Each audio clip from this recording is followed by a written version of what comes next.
A reflection: who is your God? In our so-called modern times, there are a lot of people who have identified themselves with the free thinkers, being agnostic, being an atheist, or the lukewarm people, the lukewarm souls.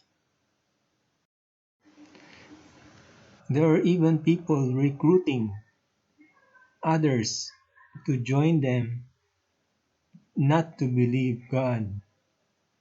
And so there are so many people in our so-called modern times who do not have God in their life. Without God, our week would be a sin day, or mourn day, tears day, waste day, Thursday, fight day, shattered day. These 7 days without God makes one week. Now, if you have no God and you say that the Holy Trinity is not your God, if you have identified yourself with one of those groups of people that we have shown earlier, then this question is for you. Who is your God? Even though you claim to have no God, this question is still for you. Who is your God? Why is this question for you? You see, all of us fall on our knees and follow someone or something. Let me repeat that. All of us fall on our knees and follow someone or something. This someone or something is the one that you put in the throne. You may be wondering, what throne? This throne is normally the place reserved for God alone. Yet, this someone or something has taken over the throne. This someone or something is the one that we or you follow in your life. You may claim to have no God or do not believe in God, but there is still someone or something that you follow in your life. If you have removed God from your life, then most likely one of these examples have replaced God in the throne in your life.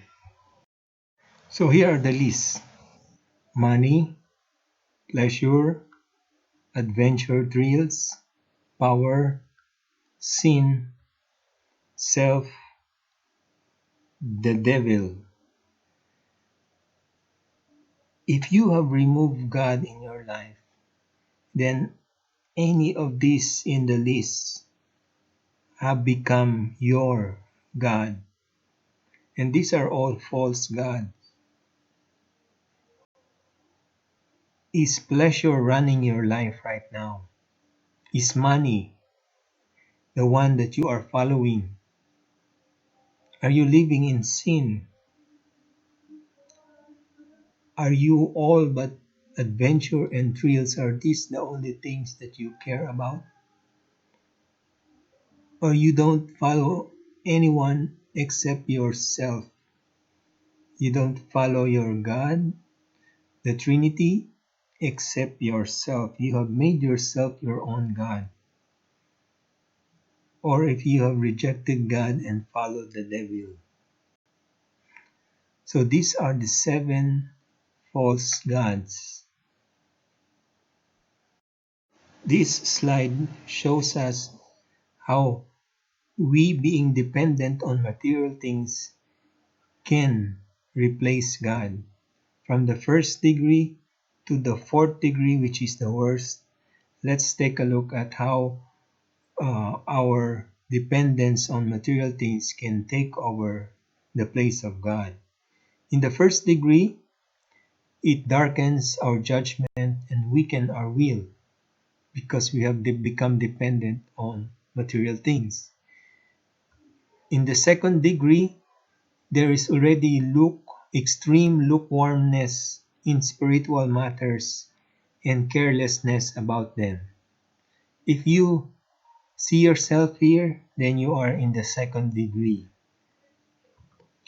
In the third degree, God is abandoned and our whole will becomes centered on what we can acquire in this world.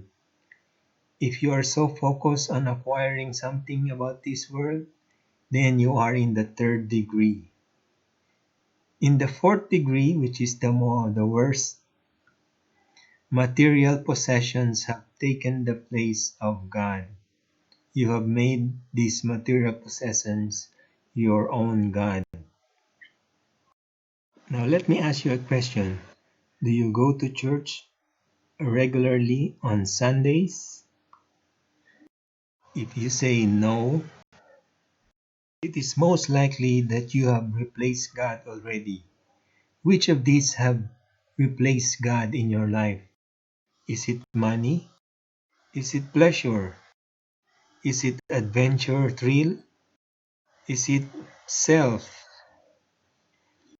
Is it power? Is it sin? Or is it the devil?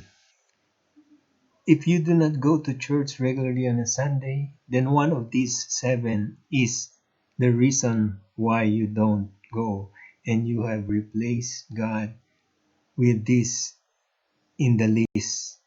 You have made one of these in the list your own God and has taken place the throne that is for God. Have you put yourself in the throne and made yourself your own God?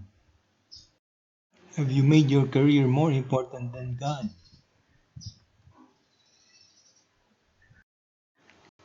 Is your money more important than God?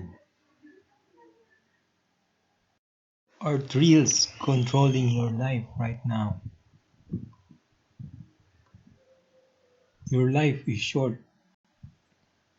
We should go back to God. Thrills are temporary.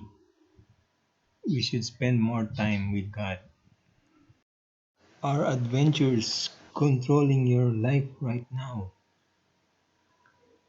We have a very short life, and this remaining life, we should spend it to God because temporary things don't last and they draw us away from God, and this will lead us to destruction. And before we know it, life would end and we find ourselves away from God.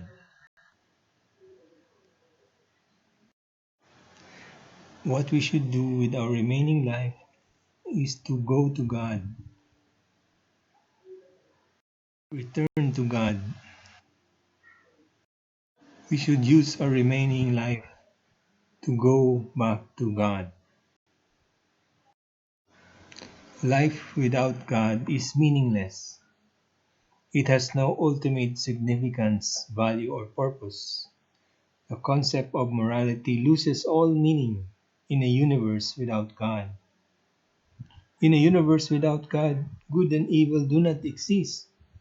There is only bare, valueless fact of existence, and you can't even say which one is right and which is wrong. If life ends at the grave, then it makes no difference whether one has lived as Stalin, a non-believer, or a saint. You see, life was never meant to be lived without God. If you want more topics in theology, kindly visit our YouTube channel, Theology Explained for Beginners. Thank you very much.